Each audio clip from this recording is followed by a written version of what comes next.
સલાયામાં અમીરુલ ઝાકિરીન સૈયદ સગીર અશરફ સાથે હિન્દુ સમાજના આગેવાનોની શુભેચ્છા મુલાકાત. એકતા દર્શન. સલાયા ખાતે પધારેલા અમીરુલ ઝાકિરીન હઝરત સૈયદ સગીર અશરફ સાહેબની હિન્દુ સમાજના આગેવાનો તેમજ પ્રાર્થના ફાઉન્ડેશનના સભ્યોએ સૌહાર્દપૂર્ણ શુભેચ્છા મુલાકાત લીધી હતી. આ મુલાકાત દરમિયાન ડોક્ટર કે.જે. ગઢવી, આલાભાઈ જામ, હિતેશભાઈ પંચમતિયા, ગિરીશભાઈ પરમાર, રામભાઈ જોગાણી, વીરપરભાઈ ગઢવી, મીરુભાઈ જાડેજા અને રાજેશભાઈ બારોટ ઉપસ્થિત રહ્યા હતા.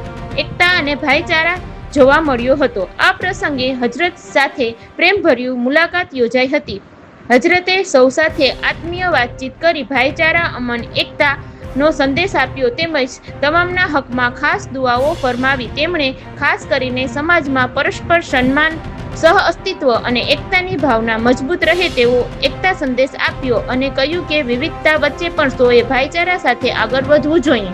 ઉપસ્થિત આગેવાનોએ પણ હજરતના આશીર્વાદ પ્રાપ્ત કરી સમાજમાં સૌહાર્દ અને એકતા વધુ મજબૂત બને તેવી શુભેચ્છા વ્યક્ત કરી.